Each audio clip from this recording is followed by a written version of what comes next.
Well, this is Bob Andelman, and you're listening to and hopefully watching the Mr. Media interview with Dave Jackson, headmaster at the School of Podcasting, schoolofpodcasting.com. You can also find him at davidjackson.org. So, Dave, you've got a new book out, More Podcast Money, that I'll bet you're just dying to mention. Yeah, you can find that at morepodcastmoney.com. What it was is, now that podcasting has been around a while, I went to people who have started a podcast, and I went back to them and said, hey, I'm glad to see you're still podcasting.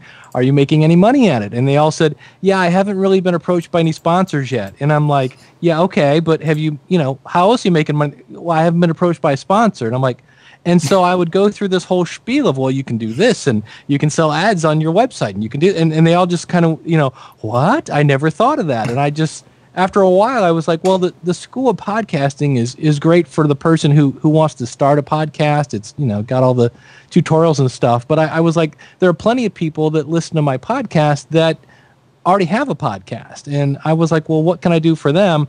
So I just set out to research how are people making money with their podcast, and looked into how I was doing and did a couple experiments. If anybody was ever wondering, why did Dave want people to donate for his birthday so he could buy a Kindle? That was basically an experiment that went into the book, and just researched it and saw what's working and what's not, and looked at some people. There's a podcast called No Agenda with Adam Curry and John C. Dvorak.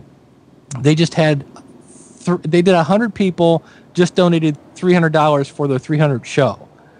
That's a nice chunk of change. Yeah. So, there are some people that are doing great with donations. There are people, myself, I'm doing okay with affiliate marketing. There are, and it's not just money. That's the other thing. If my arm would reach, I would show you. I have an Electro Voice RE20 microphone that came in the mail today that I get to play with for a week. So, and I have a couple books that have shown up on my doorstep because I reviewed one before, and now the publisher was like, hey, this guy has people listening to him. And it really comes back to the power of the niche. And it's what people don't realize, that I just explained that if you're something, let's say you have a product for triathletes.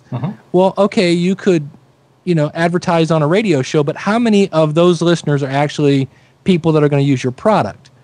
Or I can go to a podcast that's specifically geared towards triathletes, and now that person may only have 200 or 300 people, but the quality of the people over there is far outweighs the number of people on the radio station. So who do you want to sink money into? The radio station that might have a few people here or there, if of course they had the radio on when the ad came on, or the podcast that has your target market, and it'll be there today, it'll be there tomorrow, and it'll be there till that podcaster pulls it off their website. So I think that's something that a lot of people miss in terms of one of the selling points of the podcast is that it's going to be there. I mean, Mr. Media, for example. Yeah, we were talking off air. There are literally more than 700 celebrity interviews, and they've been there since we went on the air February 2007. They're always going to be there. Now we've made a switch in the last month. All the shows before January 1st, 2011 are now behind a paywall. So we're going with a premium type of thing, and I'm adding premium shows that will only be available to people who pay for the show. But the newest shows are still available for free, and they're all there forever. For as long as the inner tubes hold up.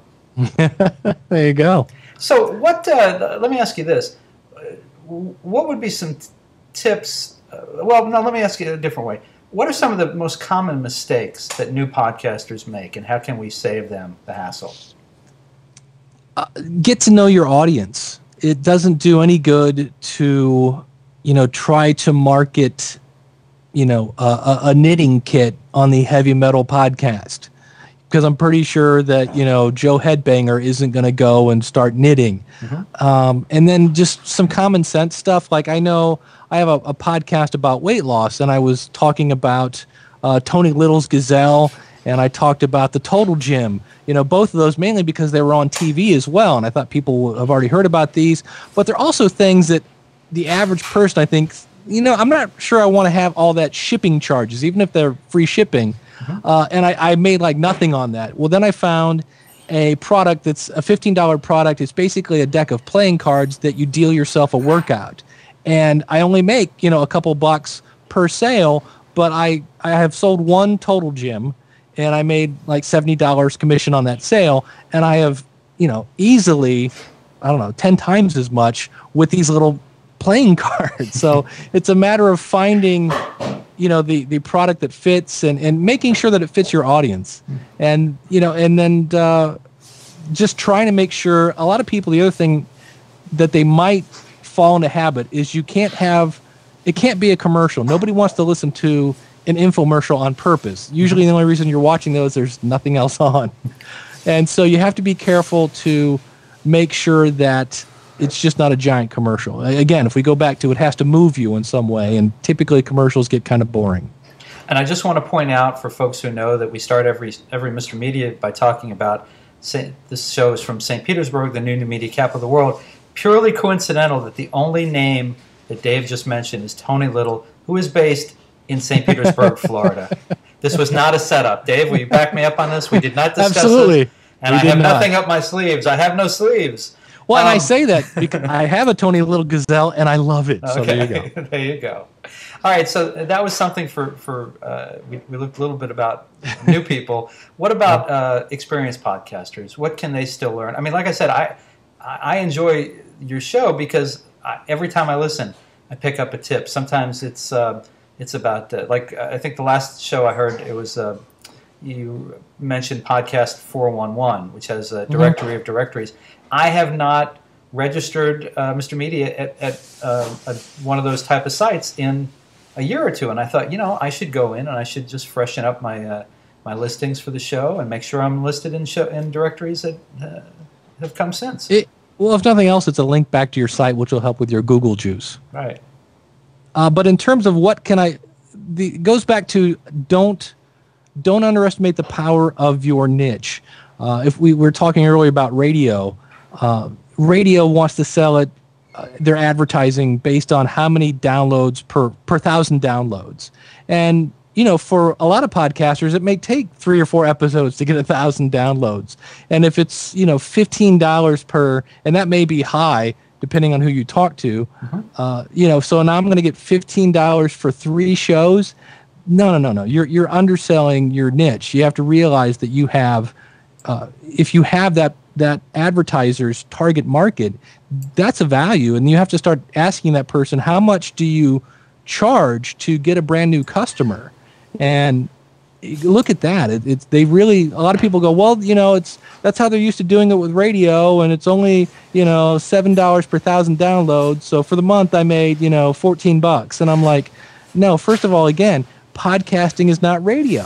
And that really drives me insane because, like we just mentioned, it's there. It's time shifted. So that advertising is always going to be there. You're getting a niche market. I was talking to somebody last night that does an Andy Griffith podcast. That's pretty niche. You know what I mean? Wow. I have a good friend of mine that does a sled dog podcast. I'm not a sled dogger, but he is, and the people. So he doesn't have a huge audience. But the people that listen to that really love that podcast because, oh my gosh, he's talking about sled dogs. And I love sled dogs.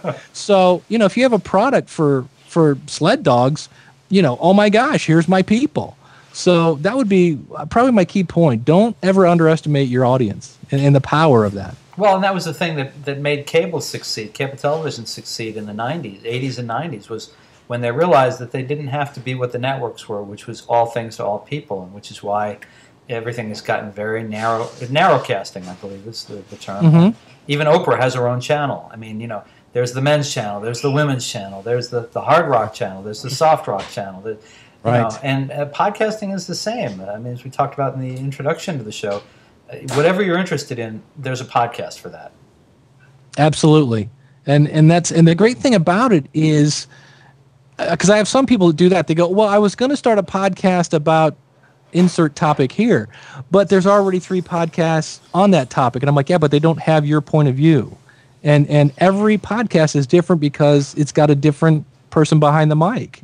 And you get to pick how long it is. You get to pick what you cover. You get to pick how often you podcast. It's all up to you. And there may be somebody that likes the blues podcast, but they don't want an hour-long one. They want one that's 20 minutes. Okay, and there may be somebody that, I mean, there are already like 9 or 10 podcasts about podcasting. Some of them are 5 minutes long. Some of them are an hour long. Some of them are for beginners, and some of them aren't. There's always a podcast for that, and people get hung up because Leo Laporte is this famous podcaster. He has tens of thousands, and we hear about the Mark Maron comedians that are now having hundreds of thousands of downloads, and they're like, oh, I'll never have that many. Okay, well, my podcast has about anywhere from 300 to 800 people listening a week. Not a huge number, but if I was actually in a room with 800 people, I'd be like, look at all the people in here. So we get hung up on the number, and we forget that's an actual, person listening to that. Right. Well, before we have to wrap up, I wanted to see, I've heard you say that you listen to podcasts all day long. So I wanted to give you an opportunity, if you'd like to pimp 4 or 5 of your favorites and introduce people maybe to some new shows, be my guest. I wish I had my phone. I know right now I'm really into Mark Maron's podcast, which is called WTF. He's great. He's been on. He's been a guest on this show. He's great. Great guy. I listen to a lot of podcasts about podcasting. So there's one called The Podcaster Studio with Ray Ortega. I listen to The Scene Zine with Marcus Couch. I listen to The Struggling Entrepreneur. I was actually just on that show with Fred Castaneda. I'm going to forget some. I just started listening to Judge. He's a comedian. He's on The Daily Show. Oh, that's going to drive me nuts. Apparently it wasn't that good a show because I can't remember the name. It's the guy that he plays the Mac on the commercials. I feel like I'm on the $10,000 pyramid. Anyway. I don't know who that is, but you did point out during the break that we had that it was Chris Hardwick we were talking about before. And maybe since he was getting run down a little bit, we shouldn't have named him by name, but, sorry, Chris. Well, hey, based on your recommendation, I'll give it another shot. So I listened to Jillian Michaels has a podcast now. I was listening to that. I listened to Fat to Fit Radio. I'm kind of all over the place. So, okay. Well, this was a lot of fun. This was me indulging one of my interests, and so I'm glad that you came on. And I want to tell everybody that you can order Dave Jackson's new ebook, More Podcast Money, at his website, morepodcastmoney.com. Or you can get it at maybe one day. It's not on Amazon yet. Is that right?